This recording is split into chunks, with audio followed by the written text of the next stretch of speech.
اعوذ باللہ من الشیطان الرجیم بسم اللہ الرحمن الرحیم۔ سورہ اعراف کے دوسرے رکوع میں قصہ آدم و ابلیس قرآن حکیم میں دوسری مرتبہ بیان ہو رہا ہے۔ اس سے پہلے یہ سورہ بقرہ میں اس کے چوتھے رکوع میں آ چکا ہے۔ البتہ آپ دیکھیں گے کہ اگرچہ یہ قصہ جو ہے قرآن مجید میں 7 مرتبہ آیا ہے، 6 مرتبہ مکی صورتوں میں اور 1 مرتبہ مدنی صورت میں، لیکن یہ کہ ہر جگہ کوئی نہ کوئی بات نئی ہے، اس لیے کہ جس دور سے بھی یہ تحریک جو ہے حضور کی دعوت کی گزر رہی تھی، اس دور کے حوالے سے کچھ چیزیں جو ہیں وہ ہر جگہ پر آپ کو مزید نمایاں ملیں گی۔ اب مثلاً اس رکوع کے شروع میں ہمیں وہ عظیم آیت ملی ہے کہ جس میں جمع کا صیغہ اختیار کیا گیا ہے، وَلَقَدْ خَلَقْنَاكُمْ ثُمَّ صَوَّرْنَاكُمْ ثُمَّ قُلْنَا لِلْمَلَائِكَةِ اسْجُدُوا لِآدَمَ فَسَجَدُوا إِلَّا إِبْلِيسَ۔ اس کے بارے میں پچھلی مرتبہ میں عرض کر چکا ہوں۔ اب دوسری بات جو آ رہی ہے وہ یہ ہے کہ جو شیطان نے ورغلایا حضرت آدم کو اور حضرت حوا کو سلام علیہما، کہ جس درخت کا پھل کھانے سے اللہ تعالیٰ نے انہیں روک دیا تھا، کسی طریقے سے ورغلا کر انہیں اس درخت کا پھل کھانے پر آمادہ کر لیا۔ اس کے لیے لفظ آیا فوسوس لہما۔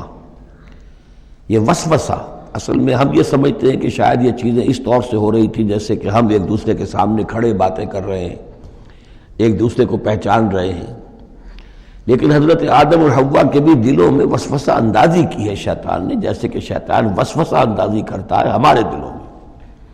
یہ مکالمے اس طرح کے نہیں ہے کہ وہ ایک ہی محفل میں کھڑے ہوئے، عام طور پر سورہ بقرہ کے چوتھے رکوع میں بھی اور دوسرے مقامات پر بھی ہمارا تصور کچھ اور رہتا ہے، لیکن یہاں وہ پردے حائل ہیں۔ ابلیس جو ہے وہ یقیناً جو ہے جنات میں سے تھا، حضرت آدم علیہ السلام کے لیے اس وقت بھی وہ انویزیبل تھا، لہذا نفس جو آیا ہے فوسوس لہما الشیطان، وسوسہ ان کے دلوں میں ڈالا۔ لِيُبْدِيَ لَهُمَا مَا وُرِيَ عَنْهُمَا مِنْ سَوْآتِهِمَا۔ اب یہاں خاص طور پر ایک بات آ رہی ہے، اس کو ہم متشابہات ہی میں شمار کریں گے۔ یہاں ایک خاص اثر ظاہر کیا جا رہا ہے کہ وہ شجر ممنوع تھا، اس کا پھل کھانے کا ایک نتیجہ برآمد ہوا، اور وہ یہ ہوا کہ حضرت آدم اور حوا پر ان کی شرمگاہیں جو ہیں وہ نمایاں ہو گئیں۔ یا تو ایسا ہے کہ پہلے انہیں شعور نہیں تھا، اب شعور پیدا ہو گیا، یا یہ کہ انہیں کوئی خاص لباس جنت کا حلہ اللہ تعالیٰ نے عطا کیا ہوا تھا، وہ لباس اتر گیا اس درخت کا پھل کھانے کے نتیجے میں۔ یہ چیزیں ایسی ہیں کہ جس سے یقیناً بہت سے لوگوں کو کچھ قیاس آرائیوں کا موقع ملا ہے۔ بعض لوگوں کے نزدیک یہ نیکی اور بدی کی تمیز کا درخت ہے اصل میں، کہ جس کو کھاتے ہی نیکی اور بدی کی تمیز پیدا ہو جاتی ہے۔ بعض حضرات کا خیال یہ ہے کہ یہ اصل میں پہلا سیکشول ایکٹ ہے آدم اور حوا کے مابین، جس کو اس سے تعبیر کیا گیا ہے۔ یہ مختلف آراء ہیں، مختلف جو ہیں اس میں قیاسات ہیں، لیکن صحیح بات شکل یہی ہے کہ اس کے ضمن میں ابھی ہمیں اس کو متشابہات ہی کے دائرے میں رکھ کر اور اس کے بارے میں کوئی قطعی اور حقیقی اور یقینی رائے جو ہے قائم کرنے کی کوشش نہیں کرنی چاہیے، تاکہ کہیں اور معلومات جو ہیں ہماری سائنس کے ذریعے سے اکتشافات اور معلومات کا دائرہ اور وسیع ہو جائے تو اس سے ہم پہنچ جائیں اس کی کنہ تک کہ وہ درخت کون سا تھا۔ لیکن یہاں ظاہر کیا گیا ہے کہ شیطان نے جو وسوسہ اندازی کی ان کے دلوں میں وہ یہ تھی، فوسوس لهما الشیطان ليبدي لهما ما وري عنهما من سوآتهما وقال ما نهاكما ربكما عن هذه الشجرة۔ اور اس نے کہا، یہ وسوسہ اندازی کی کہ نہیں روکا ہے آپ دونوں کو آپ کے رب نے اس درخت سے،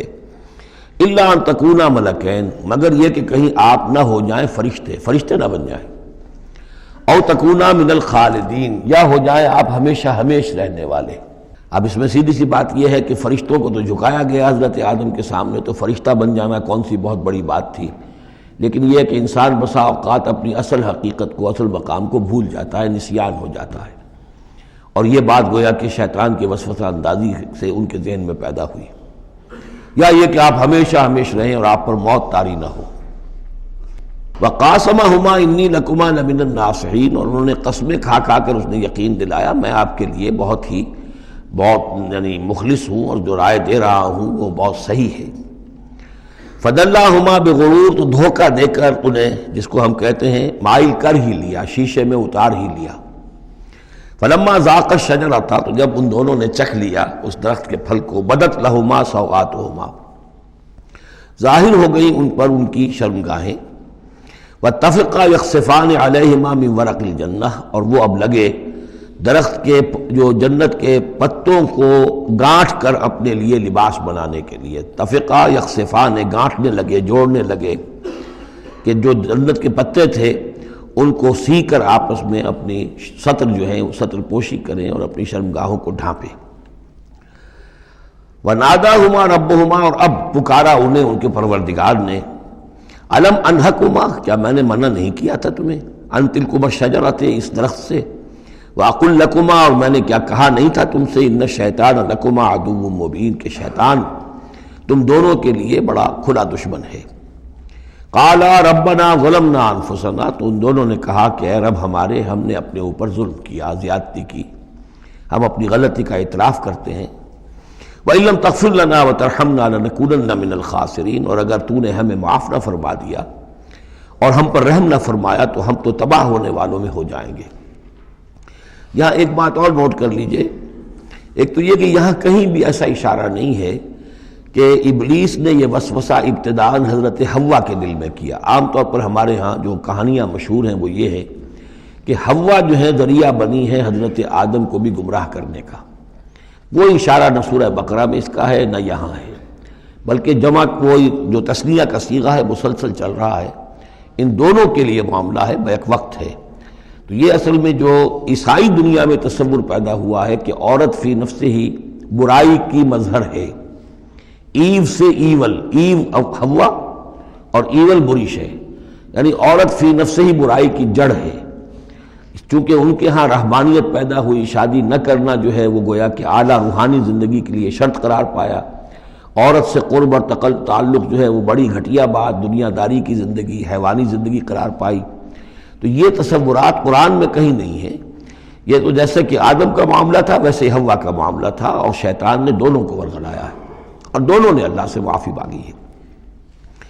دوسرے یہ کہ یہاں نوٹ کر لیجئے کہ یہاں یہ بتا دیا گیا کہ وہ الفاظ کیا تھے۔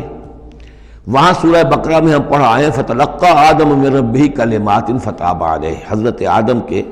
دل میں جو ایک سخت پشیمانی کے جذبات پیدا ہوئے تو اس کے لیے الفاظ خود اللہ تعالیٰ نے تلقین فرما دیے،